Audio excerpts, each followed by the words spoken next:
Welcome back to the deep dive.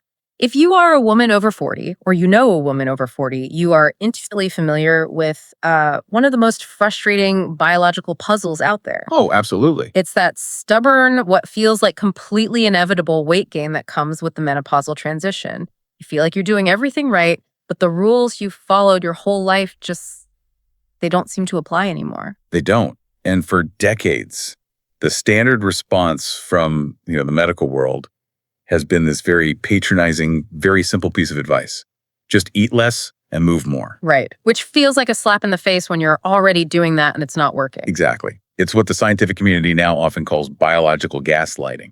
Because the problem isn't a lack of willpower. It's not that at all. The problem is biochemistry. So that's our mission today. We are going to cut through all of that noise. We're not looking at surveys or, observational studies. We have a stack of rigorous clinical science, real interventional trials to build a roadmap. A roadmap for metabolic success in this completely new hormonal landscape. And we are going to challenge that narrative, that pervasive feeling that my metabolism is broken. Because what the science shows, what it proves, really, is that your system isn't broken. It's just been fundamentally rewired. And we need to grasp the scale of that rewiring. Yeah. I mean, the end of ovarian function menopause, it isn't just about fertility ending. It's a metabolic seismic shift. It's huge. Yeah, it's a seismic shift. I like that. So what's causing the tremors? It's estrogen. The withdrawal of estrogen, which is this master regulator of your energy balance. When those levels plummet, you have this conspiracy of three major factors that suddenly start working against you when it comes to weight. Okay, let's unpack those right now, because I think understanding the why is half the battle. What's the first big change? The first, and maybe the most visible one, is where your body decides to store fat. It's a change in preference. Okay. So when estrogen is abundant in your younger years, it's kind of a protector.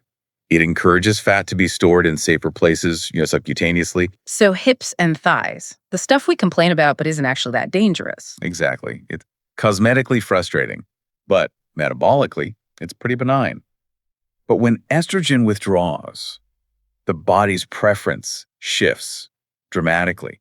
It shifts toward visceral adiposity. Visceral fat, that's the one we're always hearing about, the deep belly fat. Why is that one so much worse? Because it's not just inert storage. It's not just sitting there. It's metabolically active in the worst way. It wraps itself around your internal organs, your liver, your pancreas. Which can't be good. It's terrible. Yeah. Because that fat releases inflammatory compounds, cytokines, directly into your portal circulation, which goes straight to your liver. This kicks off a cascade of inflammation that drives insulin-resistant high blood pressure and fundamentally increases your risk of chronic disease. So you're not just gaining weight, your entire health profile is changing. Wow, the stakes are much higher than just fitting into your genes then. Much higher. Okay, so that's a huge one. What's the second factor in this conspiracy? It's the acceleration of sarcopenia. Which is the age-related loss of muscle. Right. It happens to everyone, men included. But the loss of estrogen just hits the fast-forward button for women. And this is critical because muscle is your body's primary metabolic furnace. The engine room. The engine room, exactly. Your muscle mass determines your resting metabolic rate, your RMR. Yeah. It's how many calories you burn just by, sitting here breathing.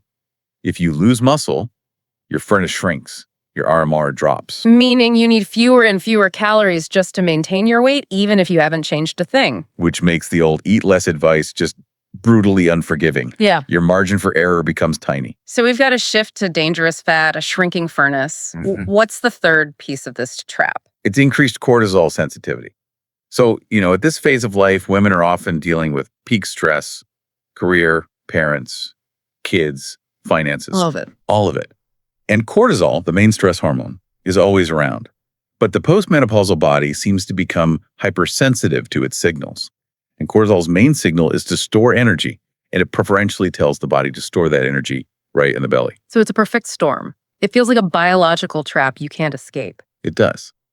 But the science we're looking at today, it doesn't just show you the trap. It gives you the blueprint to dismantle it. We're going to move past the theories and look at 4 pivotal studies that prove this metabolic machinery can be optimized. We're going to give you the exact what, the how, and the when for your food and your movement, all designed for this specific phase of life. Yes. Let's get into it. Okay, so first up, we have to tackle that core belief, that huge psychological barrier, the myth of the broken metabolism. So many women just genuinely believe their body can't lose fat anymore no matter what they do. And this is where A 2020 study by Lombardo and his colleagues is just so important. They asked a really simple question. Are post-menopausal women truly at a metabolic disadvantage compared to younger women if you give both of them the absolute best nutritional plan? So they're trying to level the playing field with food. Exactly. They basically set up what you could call a metabolic race.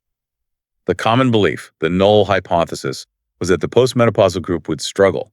They'd lose less weight because of the low estrogen and lower RMR. But if they performed equally, it would prove that the metabolic potential is still there, that the engine isn't broken at all. Okay, so let's get into the method. Who are the teams in this race? Team A was the premenopausal group, younger women, still cycling, normal estrogen. Team B was the postmenopausal group. All of them were at least a year past their last period, so firmly in that low estrogen environment. And the intervention, what was the race course? The course was an 8-week, strictly controlled, hypocaloric Mediterranean diet. And we're not just talking about, eating a bit more salad and olive oil. This was meticulous. Oh, absolutely. This was a masterclass in nutrient density. It was all about whole, unprocessed, plant-based foods. So huge amounts of vegetables, legumes, that's your beans, lentils, chickpeas. The good stuff. The best stuff. Fruits, nuts, whole grains. And crucially, the main fat source was extra virgin olive oil. Saturated fats were really limited. They also paid very close attention to the source of the protein. And what was the big control they put in place? This is the key, isn't it? This is the scientific lever that makes the study so powerful. They asked all the women to just maintain their normal, minimal daily activity. No one was allowed to suddenly start a new gym routine. So they wanted to isolate the effect of the food, no confounding variables from exercise? Precisely. They ensured that any changes they saw were driven purely by the fuel they were putting in the tank, not by burning hundreds of extra calories at the gym. It made for a true apples-to-apples comparison. Okay, so the race is run, the results come in. Correct. What did they find? A complete victory for Team Menopause. It was stunning. Really? Yes. The main metric was fat loss. And the core finding was that there was no significant difference in weight loss between the two groups. None. Wow. So the older women lost just as much? Just as much. The postmenopausal women lost an average of 2.3 kilograms. That's about 5 pounds of pure body fat in 8 weeks. Statistically, they performed just as well as the younger, higher estrogen group. So that assumed metabolic handicap. It just vanished. When you give the body the optimal fuel, the engine works perfectly fine. That reframes everything. The problem isn't a broken engine, it's just that we've been putting the wrong kind of gasoline in it. The typical Western diet of processed foods just causes the postmenopausal body to stall. But there was another finding that was, I think, even more important. It was what they called the Sarcopenia Shield. Protecting the muscles. Protecting the muscle. We said earlier that when older women cut calories, they tend to lose precious muscle mass, which just kills their RMR for the long term. Right. It's the biggest danger of dieting. Well, in this study, the postmenopausal women maintained their muscle mass almost perfectly. They only lost fat. How? What was the mechanism there that protected their metabolic furnace? The researchers dug into the data and found a really strong positive correlation between the plant-to-animal protein ratio and muscle preservation. Wait, say that again. More plant protein protected muscle better? Yes. The more legumes and plant proteins a woman ate relative to meat, the more of her muscle mass she held on to. I mean, this is a profound shift from the traditional advice, which is all about steak and whey protein shakes. So it's not just about the grams of protein, it's about the source. It's about the whole package. With beans and lentils, you're not just getting protein, you're getting fiber, you're getting micronutrients, polyphenols. Mm-hmm. It creates a less inflammatory environment that seems to be superior for sparing muscle in this specific hormonal state. So the big takeaway here is what? Confidence. Your metabolism is not a brick wall. It's just a detour sign. That feeling of being broken is often just a sign of being malnourished with the wrong kinds of modern processed foods. And the actionable strategy is maybe to start thinking beans over beef. Beans over beef, I love that. And remember, you don't need to kill yourself with cardio to get started. The primary lever, the first thing to fix, is always the quality of your fuel. That's a perfect setup for our second study, which looks directly at that other piece of failing advice. Move more. We all know that person, right? The woman who is just crushing it at the gym, hours of sweaty cardio, and the scale just will not budge. It's incredibly disheartening. And it leads directly to burnout because you feel like you're wasting all this time and energy for nothing. So this is the classic kitchen versus gym debate. And a big meta-analysis from 2018 really tried to settle it for post-menopausal women. Yes, this was like the Supreme Court ruling on the issue. The researchers wanted to establish a clear hierarchy of effectiveness. Which lever diet, exercise, or combination gives you the most bang for your buck when it comes to weight on the scale? And because it's a meta-analysis, the findings are really robust. They're not just looking at one small group of people. Right. They pulled together the data from 11 rigorous randomized controlled trials. We're talking hundreds and hundreds of women. It gives us a very high degree of certainty in the results. Okay, so they split the interventions into 3 groups. 3 vehicles, yeah. You had the diet-only group, the exercise-only group, and the hybrid group, doing both diet and exercise. So let's start with the driver. How did the diet-only group do? The diet-only approach was the undeniable champion for moving the scale. That group lost a significant average of 6.5 kilograms. That's almost 14.5 pounds? 14.5 pounds. It just confirms that if your goal is purely weight reduction, changing what you eat is the single most efficient use of your time and willpower. Okay, now compare that to the group that only focused on movement. The exercise-only group. They lost an average of only 3.49 kilograms. So about 7.5 pounds. That's literally half as effective. Half. It just settles that myth once and for all. You cannot outrun a bad diet. You just can't. The caloric math is unforgiving, especially when your RMR is already naturally lower. Can you break that math down for us? Why is exercise so inefficient for just losing weight? Well, think about it like this. A single, medium-sized coffee shop muffin could easily be 400 calories. For a 150-pound woman to burn off those 400 calories, she needs to run at a pretty decent pace for about 45 minutes straight. And it takes about, 2 minutes to eat the muffin? 90 seconds, maybe. Yeah. So the effort to reward ratio is just completely skewed. It is infinitely easier to simply not eat the 500 calories than it is to dedicate an hour of hard exercise every single day to burn them off. Plus, exercise can make you hungrier. It often does. And the body is smart. It compensates. If you have a really hard workout, you might subconsciously move less for the rest of the day. So the net calorie burn is often less than you think. So if diet is the driver, what about the hybrid approach? What happened when you added exercise back in? The hybrid group did lose the most weight, but the amount of extra weight they lost was really surprising. How so? Adding exercise to the diet only resulted in an extra 1.22 kilograms of weight loss. Yeah. That's about 2.7 pounds. That's it for all that extra effort. That's it. Now, every pound counts, of course. Yeah. But this really reinforces that 80-20 rule. 80% of your success on the scale is going to come from what you do in the kitchen. Which is actually great news. It gives you permission, if you're short on time or energy, to just focus on food first. Get that right before you worry about punishing yourself with cardio. But, and this is very important, but this is the moment where the hybrid group wins the war. Not the scale war, but the body shape war. Okay, so this is about body composition. This is all about body composition. The hybrid group, the ones doing diet and exercise, they lost the most fat mass overall. And crucially, they lost less lean mass. They lost less muscle than the diet-only group. And that's the key to long-term success. It's everything.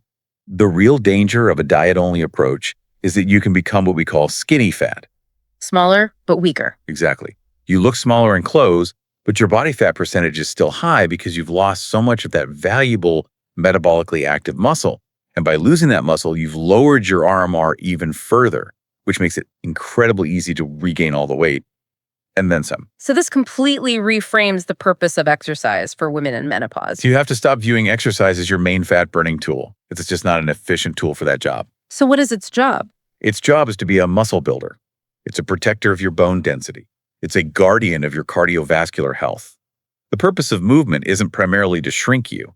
Its primary job is to shape you, to strengthen you, and to keep that metabolic furnace burning as hot as possible for as long as possible. The takeaway is clear then. You can't eat the cupcake thinking you'll just burn it off later. The workout is there to protect your muscle and bone. The discipline in the kitchen is what moves the scale. That's the formula. Okay. So we've established the body is ready and willing to respond to the right food, and that food is the main driver. Now we have to figure out, what is the right food? Which macronutrient is the real enemy here? And to answer that, we have to go back in time a little bit and look at the analysis of the massive Women's Health Initiative, or WHI. This was a huge long-term study. Decades long. Okay. And it was launched under the prevailing dogma of the 80s and 90s, which was that dietary fat is evil. Yeah. The entire study was basically set up to prove that a low-fat diet would be the key to preventing weight gain and heart disease in post-menopausal women. So researchers went back and looked at the actual outcomes from this massive experiment. Yes, they acted like a time machine. They looked at the long-term data from thousands of women aged 50 to 79. And they grouped them into clans based on how they actually ate over the years, not just what they were told to eat. What were the main clans? You had the low-fat clan, the reduced carbohydrate clan, and the Mediterranean clan. And they measured their risk of gaining a significant amount of weight, which they defined as more than 10% of their starting weight. And they used a metric called an odds ratio to measure that risk. Right. An odds ratio, or OR, is just a way of showing risk. An OR of 1.0 means your risk is average. Less than 1.0 means you're protected. And an OR greater than 1.0 means you have an increased risk. Okay, so let's start with the group that was following the official advice of the day, the low-fat clan. The results were, frankly, a disaster. A complete failure of the low-fat dogma. The women who were the most adherent to the low-fat diet had an odds ratio of 1.43. So they had a 43% higher risk of gaining significant weight. A 43% higher risk. Following the mainstream medical advice for decades actually made it more likely that they would become obese. That is just staggering. It's an incredible amount of harm from what was considered the healthiest way to eat. Why? Why did the low-fat approach fail so spectacularly? Because of what replaced the fat. When you take fat out of food, you have to add something back in to make it taste good. And that something was almost always refined carbohydrates and sugar. So fat-free cookies, low-fat salad dressings, loaded with sugar, tons of pasta and bread. Exactly.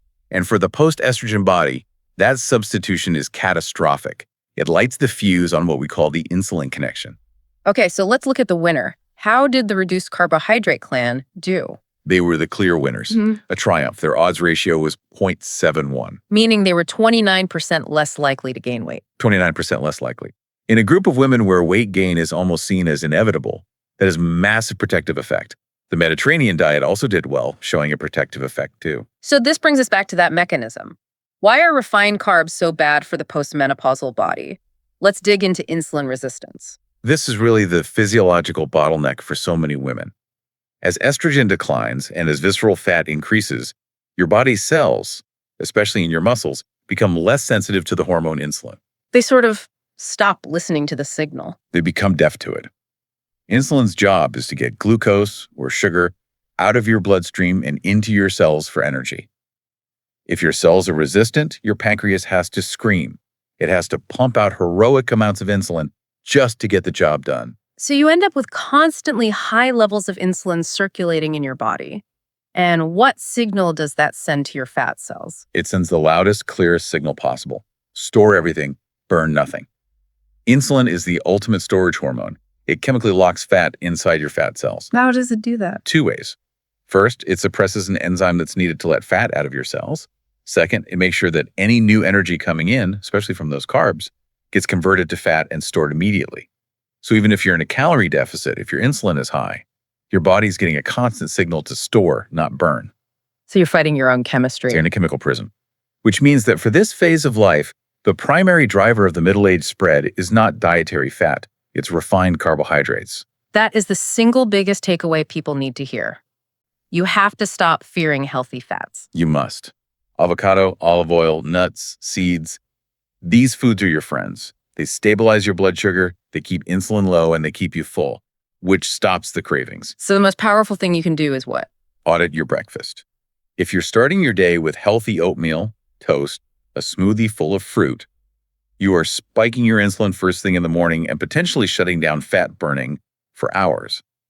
Switching that to a meal built on protein and fat, like a veggie omelet with avocado, is probably the single most effective insulin management strategy there is. Okay, so we know what to eat and what to prioritize. We've covered the what and the how. Now get to the final piece, which is a bit of a revolution: when to eat. Yes. This brings us to the science of time-restricted eating, or TRE. You might know it as 16.8 intermittent fast. And the idea here is that our metabolism isn't just a static furnace, right? It has a rhythm. It has a daily rhythm. It's governed by our circadian rhythm, our 24-hour internal clock. Our bodies are designed to process food efficiently during the day when it's light out, but as evening comes, our metabolic machinery naturally slows down and switches into a repair and storage mode. So eating late at night is working against your own biology. Completely against it. You're forcing energy into a system that's trying to close up shop for the night. And the research here looked at whether just shortening that daily eating window could help menopausal women lose weight without the misery of counting every single calorie. Exactly. Let's use an analogy. Think of your metabolism as a factory. In the typical Western eating pattern, that factory is open 24/7. You're eating from the moment you wake up until right before bed. There's a constant stream of deliveries. The line never stops. Never. But with a 16.8 TRE model, you're enforcing an 8-hour work shift. So maybe you only eat between, say, 11 a.m. and 7 p.m. That gives the factory a mandatory 16-hour break every single night for rest and repair. And why is that 16-hour break so critical? It all comes back to insulin. It takes about 12 to 14 hours of not eating for your insulin levels to drop low enough for your body to really switch over into fat-burning mode or lipolysis. So if you eat a snack at 10 p.m. and then have breakfast at 7 a.m., you never really get there. You spend almost zero time in that fat-burning state. The 16.8 schedule is like a free daily metabolic reset button. It guarantees that insulin drops to baseline every single day, which finally unlocks those stubborn fat stores. What did the science show in terms of results? The TRE groups saw significant weight loss. Yeah. And more importantly, significant visceral fat loss. But the real proof of the mechanism was the dramatic drop they saw in their fasting insulin levels. But there was a surprise benefit too, wasn't there? Something beyond the scale. This was the most compelling part for me. It's the impact on their quality of life. You'd think that fasting would make people hungry and irritable. Hangry. Right, hangry. But they found the exact opposite. Women in the TRE group reported huge improvements on the menopause-specific quality of life scale. What kind of improvements? Fewer mood swings, less anxiety, better sleep, and much more stable energy throughout the day. Why? What's the connection between an eating schedule and your mood? It's all about getting off the blood sugar roller coaster. When you're eating carbs all day, your blood sugar spikes, then it crashes. And that crash feels like brain fog, irritability, anxiety, symptoms that are so often just blamed on hormones. But it could just be a blood sugar issue. A lot of it is. By tightening that eating window and filling it with the high-quality foods we've been talking about, you create stable blood sugar. You have this metabolic serenity. It gives you consistent energy and mood instead of those wild swings. And what about muscle loss? Is that a risk with TRE? It's a great question, and it's a critical safety note. The science shows that as long as you get enough protein during your 8-hour window, there's no significant loss of muscle mass. It's a muscle-sparing strategy. So TRE is basically a zero-cost lifestyle hack that simplifies your life, cuts out those mindless evening calories, and gives your body the daily metabolic reset it desperately needs after 40. That's it. A simple, actionable strategy is to just try it. Skip breakfast, have your first meal around 11 a.m. or noon, and finish your last meal by 7 or 8 p.m. It's not about the specific hours. It's about getting that sustained 16-hour fast. Okay, so we've looked at 4 pillars of science. We've moved from this idea of fighting your body to understanding how to partner with its new biochemistry. Let's pull it all together. When you weave all these findings together, the confusion just disappears. You're left with a perfectly clear, actionable plan. The goal isn't starvation and exhaustion. The goal is hormonal respect. So study 1 gave us confidence. It showed the engine works fine. You just need high-quality Mediterranean fuel with a focus on plant protein to protect muscle. Exactly. Then study 2 settled the priorities. Diet is the 80% driver for the scale. Resistance training is the crucial 20% that protects your metabolic furnace. Study 3 was the big one. It overturned the low-fat dogma and proved that refined carbs are the real enemy because of how they spike insulin. And finally, study 4 added the elegant element of timing.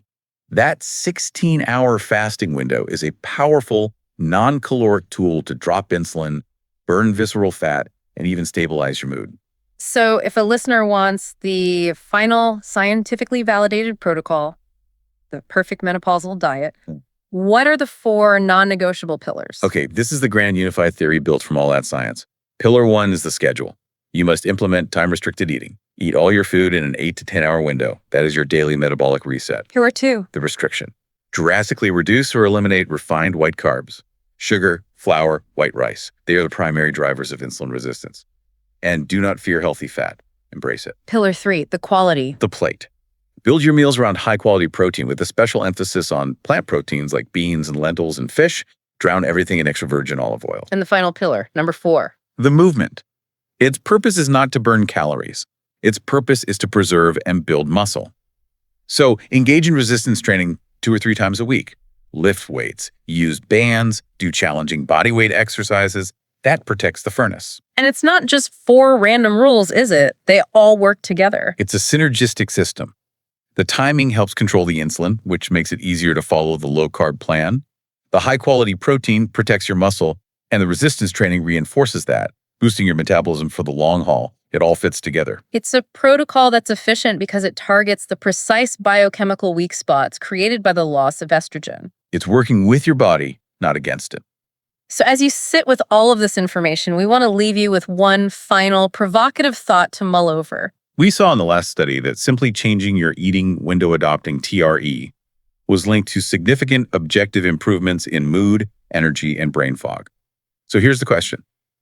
If meticulous metabolic management can so profoundly impact these classic menopausal symptoms, is it possible that for women over 40, this is actually the most powerful and accessible form of hormone balancing available? That's a huge thought. How much of the daily emotional roller coaster isn't a hormone deficiency, but simply a blood sugar issue that you have the power to control just by changing when and what you eat? It's empowering to think about. It is. This knowledge is not just about weight loss. It's about reclaiming your energy and your well-being. Thank you for joining us on this deep dive.